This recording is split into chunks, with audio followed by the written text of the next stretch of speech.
Hello, welcome. Thank you for joining us. I'm April Knight, and you're watching News 2 Week in Review. Topping our stories tonight, Election Supervisor Carolyn Fox is making the final touches to her agency's preparation for what's gearing up to be a pretty busy election day on Tuesday. We caught up with Supervisor Fox on St. Croix. She said the machines are ready, the e-poll books are ready, and she wants voters to show up and make their voices heard. News 2's James Gardner has that story. There are only 4 days left until the election. Have you chosen who you're going to vote for? Have you checked on your registration status and verified your polling place? One of the issues leading into the election is the non-requirement of voter ID cards. Supervisor of Elections Carolyn Fox explained that the law says you can use a birth certificate, a naturalization card, a DD-214, a baptismal certificate, or a U.S. passport. 4 out of the 5 documents does not have a picture ID. For voter registration, Norway and VIC 18 states to provide a photo ID. Even the voter certificate, when the board members go out and register folks to vote, there's no ID on the certificate. The certificate is just a card. And because of all that we went through in the last couple of years, this year with voters ID, not everyone have the voter ID. In most of my office, we have stacks of cards that folks voted and they haven't picked up, or they have not received a voter registration card to date. So what do? Do we disenfranchise those voters? No, we can't. So again, if the law needs to be updated, then that should be taken under advisement. Elections uses a person's address, date of birth, and last 4 digits of the social security number to identify voters. But could that lead to voter fraud? I can verify all the data in the database. The person signs a form. It also has the sworn statement that if you commit a fraud, you're fined $5,000 or 5 years in prison. But if you see something and want to inform someone, you can also call the Assistant U.S. Attorney, Alfonso Andrews, at 340-774-5757 or 340-778-3920. Ms. Fox said that they are prepared for Elections Day and the machines are certified and ready to go. She also had a message for the younger voters. We are ready, and we hope the voters come out. We're encouraging the young voters especially to come out and vote. Every vote counts. One vote makes a difference. And again, the election system is fair, accessible, secure, and transparent. For News 2, this is James Gardner. Meanwhile, here are your polling places. Pay attention to the screen. On St. Thomas and St. John, you have Charles Turnbull Library, also serving Joseph Gomez Elementary School, Lockhart Elementary School serving CAHS Gymnasium, Oswald Harris Court Center, Winston Ramo Recreational Center, and Joseph Sibley Elementary School. The University of the Virgin Islands Sport and Fitness Center is serving Ullamuller Elementary School, Gladys Abraham Elementary, and Adelita Cancrine Junior High School. BCB School is also serving Ivana Eudora Can High School. And on St. John, Julius Sprouse School is also serving Guy Benjamin Elementary School. Now on St. Croix, you have David Canigata Recreation Center serving Florence Williams Public Library and Pearl B. Larson Elementary School. Juanita Gardine Elementary School is also serving John F. Kennedy Project Center. Alternative Education School in La Grande Princess across from Honda International is serving Elena Christian Junior High School. You have St. Croix Educational Complex also serving Alfredo Andrews Elementary School, Eulalie Rivera Elementary School, Evelyn M. Williams Elementary School. And then you have Claude O'Mark Elementary School, Alexander Henderson Elementary School, Ricardo Richards Elementary, and Lou Muckle Elementary School. Meanwhile, U.S. Attorney Gretchen Shepard has assigned someone to oversee election complaints in the territory, and James mentioned this earlier in his package. Assistant U.S. Attorney Alfonso Andrews will lead the team that is implementing the Justice Department's nationwide Election Day program, and that's for the upcoming November 6th general election. Andrews has been appointed to serve as the district election officer for the Virgin Islands. He's responsible for overseeing the district's handling of complaints of election fraud as well as voting rights abuses. Andrews will be on duty while the polls are open. If you have any concerns on Election Day, you can reach him at the following numbers: 773-3920 or 344-0503. The local FBI office will also have special agents available to receive allegations of election fraud and other election abuses on that day. The local FBI field office can be reached at 777-3363. Well, after the polls close on Friday, join us at 7 p.m. for our live election night coverage, Decision 2018. Among our panelists, President-elect of the VI Bar Association, Siobhan Thomas, Senator Positive T.A. Nelson, and UVI Professor of Communication and one of our regulars, Alexander Randall. We'll have live updates from the election system offices on St. Thomas and St. Croix as the data starts to come in from different polling places across the territory. Plus, we ask Virgin Islanders on the street what they think about this election. Decision 2018, November 6th at 7 p.m. on via Channel 4 and 504 and streaming live on Facebook. Here's more. Decision 2018 has arrived. Don't miss TV2's live election coverage for up-to-the-minute poll results and in-depth analysis of the gubernatorial and senatorial races. Hosted by News2's April Knight, join us and our expert panelists on Tuesday, November 6th, beginning at 7 p.m. on channel via TV2 Channel 4 and 504 HD. Or watch online live at livestream.com/TV2 or facebook.com News2VI. Decision 2018 has arrived. Don't miss it. Coming up next, scenes from Liberty Day celebrations on St. Croix, plus the redistricting initiative that's coming up for a special election in March. We'll be right back.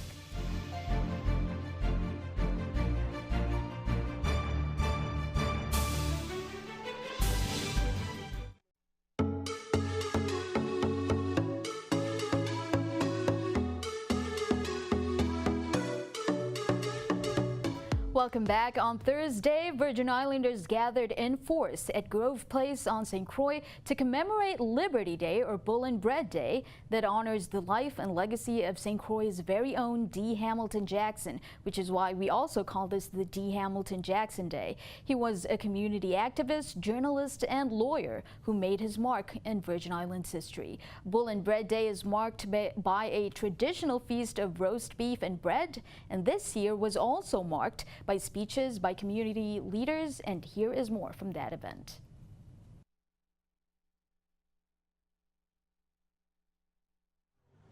Jackson grew up with an in-depth sense of social consciousness. As a child and young man, he witnessed and became sensitized to the civil and human rights abuses and violations of working-class laborers, the absence of native leadership in government, and the economic exploitation of his people. Jackson learned very early to have compassion. His task as a labor union leader in the first decade of the 20th century was not an easy one. It required tact, vision, good sense, discretion, caution, patience, and a finely attuned understanding, attuned understanding of social dynamics and human psychology. Few other men could have effectively controlled such a situation and achieve against incredible odds such a singular triumph. Jackson had the ability to arouse the ambition, hope, enthusiasm that slumbered in even the most downtrodden. 1 year ago today, we were pulling ourselves together in a collective effort. I am especially proud to see hundreds of Virgin Islanders here to celebrate the achievement and life works of one of our most noteworthy Virgin Islanders. That's what we're all here for, correct? Yeah. Not because it's an election year, right? Thank you. A son of the soil, D. Hamilton Jackson, or Black Moses, as many of us most affectionately call him, through his ideas and advocacy, is responsible for much of our socio-economic and political progression through both the 21st and 20th centuries. His legacy as a fearless advocate for the rights of Virgin Islanders, both before and after the transfer, should make us proud and inspire us all to continue working towards the betterment of our people and our community.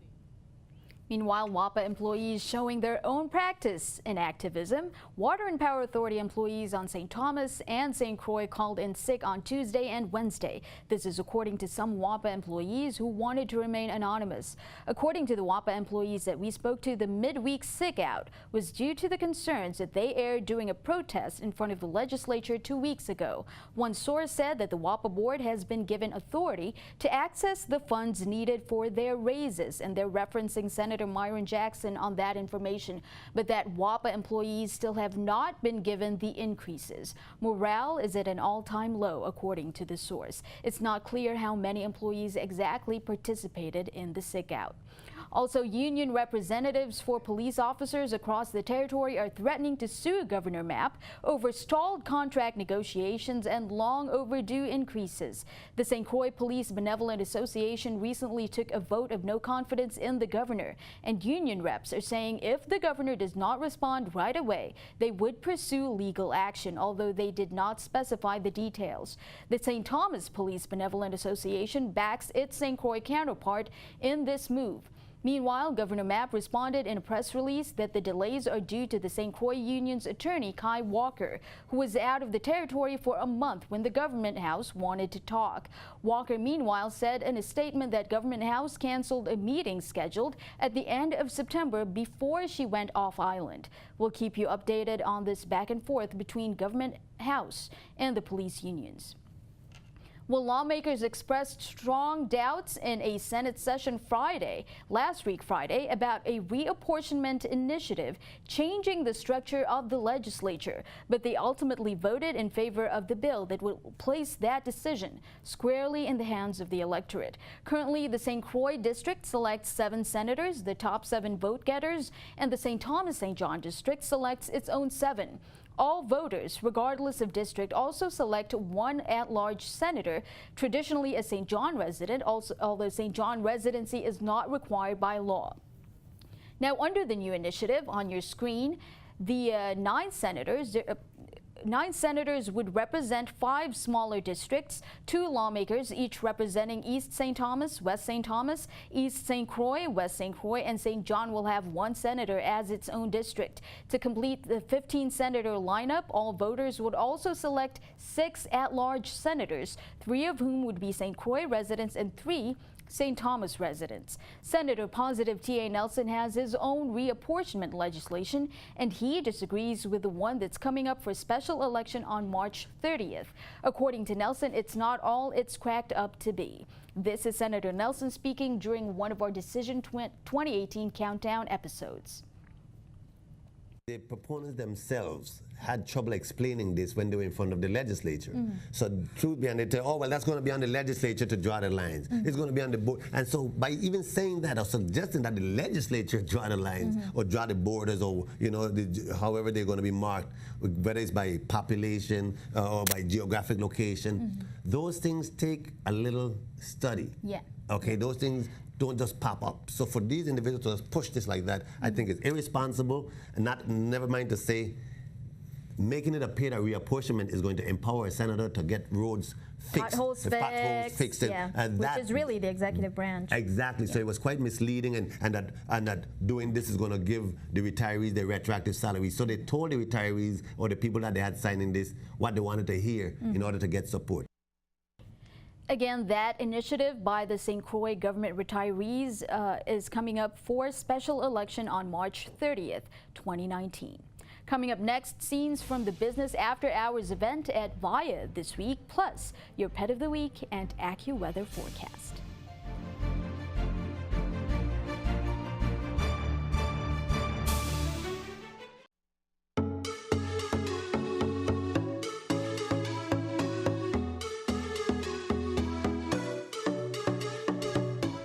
Welcome back. This week's Business After Hours, organized by the St. Thomas St. John Chamber of Commerce, was held at VIA on Thursday. The business networking event featured VIA's cloud-powered solutions for enhanced digital lifestyle. That's on top of a showcase of products and the opportunity to network with others from the Virgin Islands business community. At the event, News2 spoke to outgoing VIA's former CEO Alvaro Pilar and also got to meet VIA's new CEO, Geraldine Pitt. Here's more. But also important is that we have so many of you customers, very important to the business. We do appreciate the business that you bring to us. We will lean on you and depend on you as we go forward to become advocates for the brand. Because what we intend to do is to continue the great work that Alvaro and the team has been doing, build on that to improve in terms of our whole customer experience, our products and our service, and the whole employee. We want to hug each other, both our employees, work on our internal and external customer. And I'm sure with that kind of support and with a team of 350 and the work that's already been done and the support from our parent company, that we will do a marvelous job. But again, as Alvaro said, we really want to lean on you for your support. Well, this week's Pet of the Week is pretty special, and that's because our Pet of the Week puppy was picked right out of the Humane Society's Howl-O-Ween event on Wednesday at the Box Bar in Yacht Haven Grand on St. Thomas. The event invited locals who brought their own doggies in various adorable Halloween costumes. As you can see, it was an opportunity for potential foster parents and adopters to interact with the Humane Society's adoptable dogs. The kids definitely loved the event, and here's Donna Nemeth, Director of Operations at Humane Society, with our Pet of the Week, Cashew.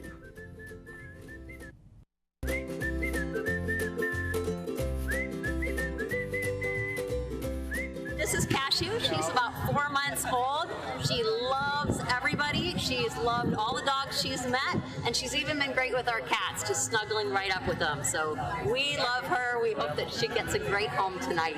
The Humane Society is here with our Pets with Wings program, and we're trying to draw awareness to all the adoptable puppies that we have at the Humane Society and to raise some money to take care of them. And we are also here to celebrate Halloween with the Box Bar. Now remember, if you or anyone you know is interested in any of the pets that we feature on Pet of the Week, don't hesitate to call the Humane Society of St. Thomas at 775-0599 or visit www.hsstt.com. The Humane Society also offers a free spaying and neutering program where you can take your dog or cat to a vet of your choice with a voucher from the shelter. You can help the Humane Society by fostering or adopting their rescue animals, by donating supplies, or if you're traveling, by volunteering to transport their pets to a mainland home or shelter that will take them in. Again, that's 775-0599 or www.hsstt.com. Meanwhile, here's what the weather looks like in the next several days, including Election Day, with your News2 AccuWeather forecast.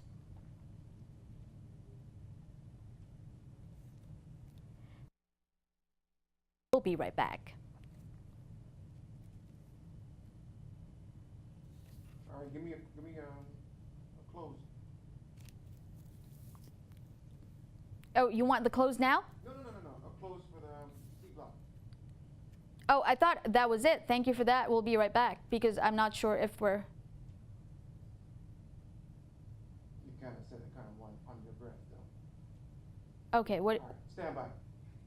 Close. Here we go. 3. The same thing. I'm sorry, Shalimar, I'm not clear. The same thing? Same thing, yeah. Okay.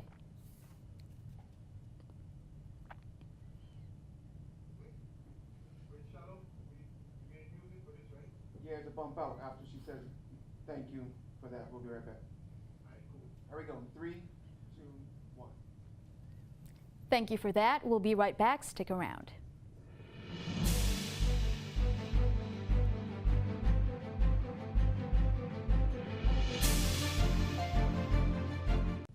Thank you for that. And that's it for our show tonight. Don't forget, tune in to via Channel 4, 504 and Facebook Live on Tuesday at 7 p.m. for a live election night coverage, Decision 2018. Make sure you follow us on Facebook at News2VI or Instagram at TV2USVI. We want to hear from you, so tag us on any stories you want to see on the news and send us a message on Messenger. You can also email us at newsdirector@tv2.vi. Thanks again for joining us on News 2 Week in Review. I'm April Knight. We'll see you next time. Have a wonderful weekend.